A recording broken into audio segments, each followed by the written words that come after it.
Hi there, my name is Lindokuhle Thandile Koki, but better known as CHOSI. So I am a musician, I'm an artist, and I play indigenous African instruments. I'm also a wife to my loving husband, as well as a mother to my two gorgeous twins.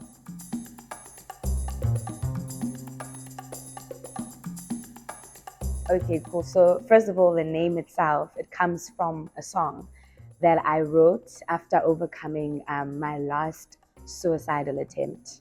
So what was happening in that year was I received help for the whole year from a psychologist because I was diagnosed with depression. And after that, I remember just wanting to commit to myself that, you know what, I need to make a big deal about me being alive. And I decided to write a song and celebrate it. And I remember on that February, Ricky Rick passed away due to suicide. And that really impacted me. And I think that's when really the burden of starting this foundation began to bubble that, you know, I've received help and there's so much more people, you know, that could also benefit from, you know, help. So I'm trying to create this community based off on my own experience and overcoming depression.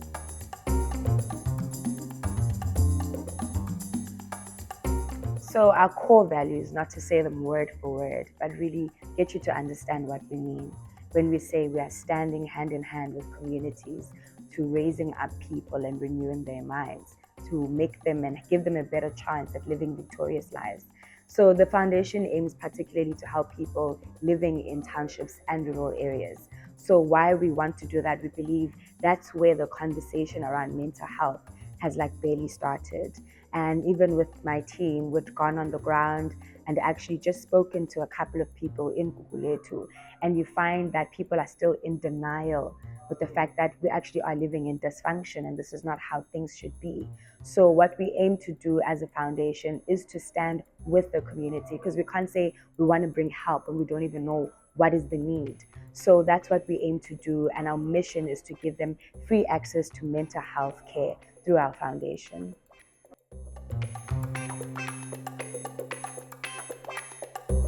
Great. So we know that psychologist-wise, because I did my research, there's not a lot of psychologists who actually do like analytical and qualitative, not qualitative, but quantitative research when it comes to suicide in people in general. So what we're trying to do is also create that opportunity for researchers to actually take down the census of these are the families we're trying to help and this is their mental health state.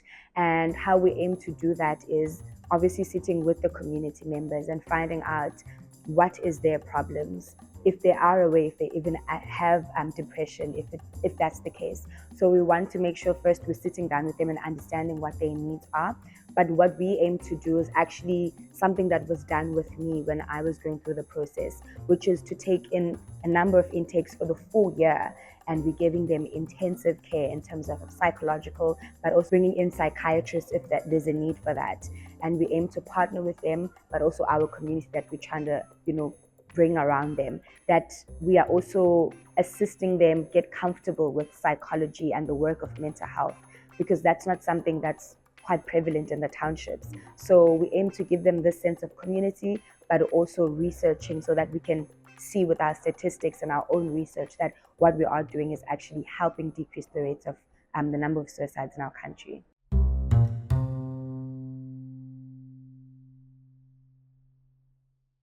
Yeah, most definitely it's the inception, which is like me, right? Um, I'm someone who has tried to commit suicide for the longest of time. And I always thought, what is wrong with me? And what this program that I undergone helped me with is to really equip me with skills of that life will happen and the darkness will come. But they've given me these tools to sort of like fight equipped that, okay, I feel a way, I need to communicate this, I need to reach out to this person, which is not something I knew about. I mean, I remember my mother-in-law coming in the room one time and I was deep in my depression and she was like, you need to think of the kids. And what people who haven't gone through depression or even getting to a point where they want to kill themselves don't understand is how isolating that experience is, that you even think that's even a reason more to die, is that I'm such a loser. I can't even be a mom. I can't be a wife. So these kids are better off without me. So yeah, I think for me, I never thought I could get to a point where I could say I've been victorious, even in my depression. Even when I feel it seeping in, I am aware of my feelings and I'm aware how to deal with those. So I think I take my own story as a testimony that, this could help someone, even if it's just one family.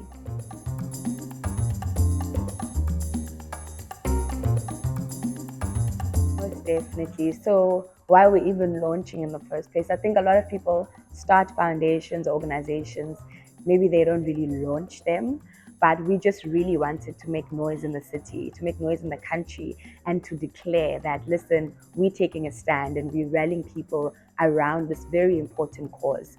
So, for the launch, what's going to be happening is we'll have really, really amazing panelists that are joining us. You guys just have to wait and see as we roll them in. But very important people that are coming in, and from all different, industries, and they will just be sharing their own personal stories of victory with depression and even suicide. Some of them, but the real fire we're coming to, it's the screening that's happening. So as I've previously mentioned, that the Victory Song Foundation, the title of it is from a song that I wrote after I overcame my own suicidal ideation.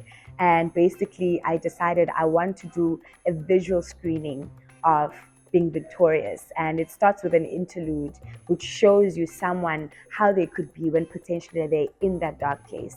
But then the actual song, it's kind of like this very upliftment, I'm very full of energy. So that's going to be screened, and it's going to be screened for the first time. So the song will be dropped in July, and people just have to wait and see what the screen is going to be. And we're going to be talking about those imageries that we'll be seeing in that video. So I'm sort of using this mode of artivism where I combine art, but also this very important activism work of like mental health.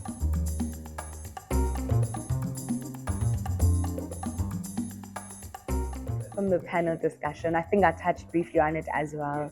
Yes, so it's basically these people that, we may see them in their workplaces or see them in these social platforms impacting and making a difference, but we want to see them in a different light, which is actually something we want to maybe drive into a podcast of some sort where we're inviting these prominent figures and we're just trying to get this other vulnerable side to them, and through their stories of depression, anxiety, also how they've overcome. Because I think sometimes we think victory and we think someone that's never going to struggle with something ever again. But I look at victory and I think of it, it's a very messy process. It's not only we are victorious because we'll never face the battle again, but it's because you are still here.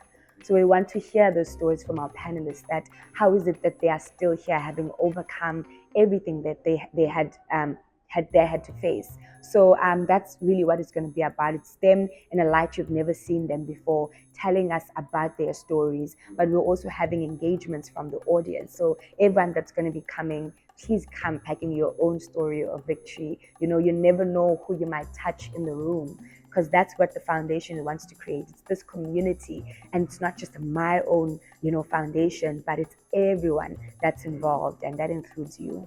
So yeah.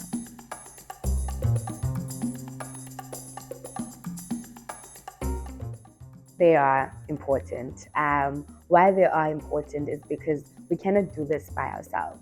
The whole point of the foundation is that we create in communities and networks with people. So you'll find that, for example, because what we're also trying to impact are families. There's a lot of people working, but they do individual work, or they're saying, oh, we're impacting just the youth. And I know that for some people, they may say, wow, that's kind of tricky. What do you define as a family? But it's really to give families a chance, that we're not just taking one person out of the home and making them all great and healed, but then they have to come back into the same home with broken people. So we want to make sure that we are involving as many people as we can. So the partnerships would help, because for some people, they are dealing with addictions, which is this not something we specialize in, but we know that, oh, there's this foundation that deals with addiction. For some people, it could be that their families are not accepting of themselves, So we have these different organizations, because we don't want anyone's being to be diluted. because we're focusing only on one thing. So we want to make sure that you are seen in your holistic version. And if that means we need to draw from someone else to make sure that you are healed holistically, then so be it. So it's quite imperative that we involve everyone that can help in this. Yeah.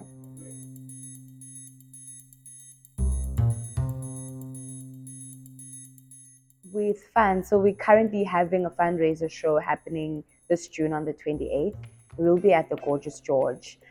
So I am an artist and I don't have much. And I'm saying, with what I have, which is my gifts and my talents, I am going to use those to make sure that, okay, there are some funds coming in, there's some visibility that the foundation is getting through my own status and through my own connections in the industry. So that's one way I'm doing it.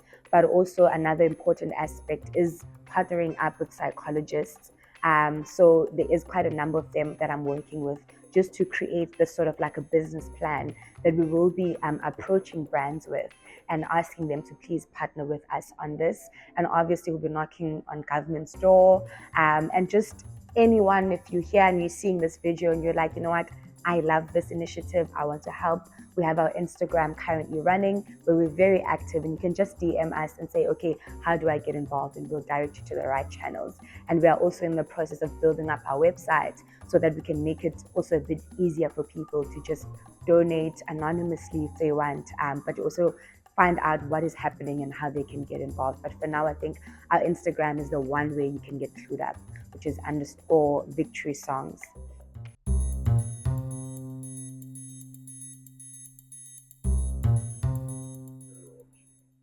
Great. So, as I said, we are currently working on designing our program. As I said, it's going to be loosely based off what helped me, which is a year-long program where we get intakes for that year, and that will also depend on the funds that we have available, how many people we can actually help. So that those intakes of people, they will be immersed in a program that's actually a dual program. One side of it is the psychological support that we will be granting to them for free. And then the other aspect is actually to grant them skills. Because what we've also noticed with our own research and observations is, people to have people come and give us their time. That means they're also stepping away from their jobs, right? Especially in townships where a lot of people, they have to make their own means, right? So there's someone who's buying chicken feet, for example, and it's like you calling me for a psychological don't. I can't step away from my job, sorry, but I need this money to feed my kids. So we also need to make sure that we are making their time worthwhile, at least while we are introducing, so that they also see and grab the importance of why it is important for you to invest in your psychological and mental health. So that will be the program that we will be going around to big corporates and just asking them with whatever funds they have to please assist us with that. And then also using art. That's going to be a very crucial part of the foundation, using art, touring, and letting people know, because it's not only in Cape Town that we want people to know. We want to have a Victory Song Foundation in every aspect of South Africa. So those are future goals. And obviously, there's been this thing that I wanted to do, which is to actually collect these stories and do this huge book that could be exhibited one day, and we could auction those books out where we have stories of people that have been part of the program and their testimonies. And that money, we can go back into building structures in those communities of those stories that can help the community. So that is the overall long-term goal and vision for the foundation.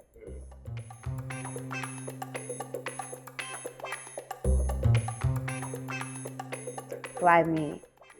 Because I matter and I'm worthy.